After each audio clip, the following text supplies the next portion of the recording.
एक बार की बात है, एक राजा था। वो राजा बहुत दयावान और दिलदार था। अच्छा था, लोगों की मदद किया करता था।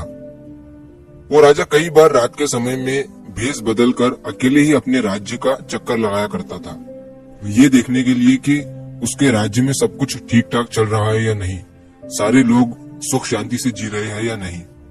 तो एक बार जब वो राजा रात के समय भेष बदलकर अपने राज्य का चक्कर लगाकर अपने महल की तरफ वापस आ रहा था, तो महल से थोड़ी दूरी पर उसे एक बूढ़ा आदमी पेड़ के नीचे बैठा हुआ दिखता है। ठंड का समय था और बूढ़े आदमी के पास कोई गर्म कपड़ा या कंबल नहीं था। वो बूढ़ा आदमी पेड़ के नीचे सिकुड़ कर बैठा हुआ था। राजा उस बूढ़े आदमी के पास जाता है और उसे पूछता है कि क्या आपको ठंड नहीं लग रही है? इतनी ज्यादा ठंड है और आपके पास कोई कंबल भी नहीं है। तो वो बूढ़ा आदमी राजा से कहता है कि मेरे पास कोई कंबल नहीं है, लेकिन मुझे इसकी आदत है, मैं रोज ऐसे ही ठंड में रहता हूँ। तो राजा बूढ़े आदमी से कहता है कि आप यहीं रुकिए, मैं आपके लिए कंबल लेकर आता हूँ। बूढ़ा आदमी ये सुनकर खुश हो जाता है। राजा जब महल के अंदर जाता है तो वो उस बूढ़े आदमी को कंबल देना भूल जाता है।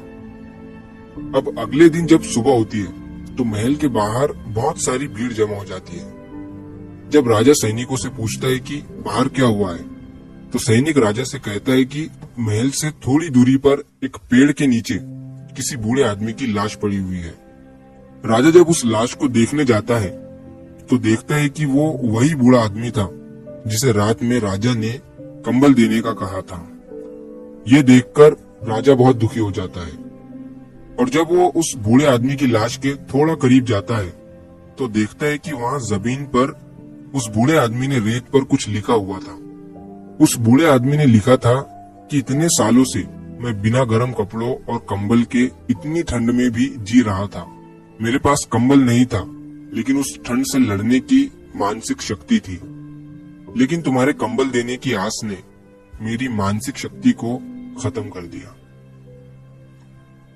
तो इस कहानी से हमें ये सीख मिलती है कि सारा खेल मानसिकता का है। अगर आप मानोगे नहीं कि आप सक्सेसफुल हो सकते हो, और एक दिन जरूर होंगे, तो आप कभी सक्सेसफुल हो ही नहीं सकते हो, क्योंकि दिमाग ऐसे ही काम करता है। इतने सालों से उस बूढ़े आदमी के दिमाग को पता था कि अपने पास कंबल नहीं है, तो वो उस ठंड को बर्दाश्त कर लेता था।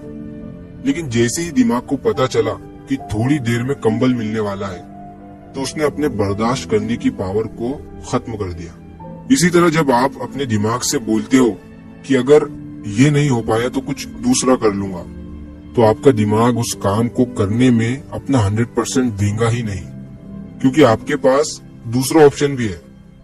और जिस टाइम आपके दिमाग को पता चलता है कि कुछ भी हो जाए मुझे ये करना ही पड़ेगा, इसके सिवा मेरे पास कोई रास्ता ही नहीं है, तब आपका दिमाग आपको ऐसी शक्ति देता है कि वो 100% के भी आगे निकल जाती है। तो अपनी मानसिकता, अपना माइंडसेट सही बनाओ और अपने दिमाग को ये कहो कि मैं ये कर सकता हूँ, तभी आपका दिमाग उस काम में अपना 100% दे पाएगा। तो अगर आप इस कहानी को और भी लोगों तक पहुंचाना चाहते हो तो इस वीडियो को लाइक करिए, ताकि YouTube इस वीडियो को और भी लोगों तक पहुंचाए। और अगर कहानी अच्छी लगी हो तो हमारे चैनल को सब्सक्राइब जरूर करिए। मिलता हूँ मैं अगली बार इसी तरह की कहानी के साथ। तो सब्र करो, शुक्र करो और जिंदगी में आगे बढ़ो।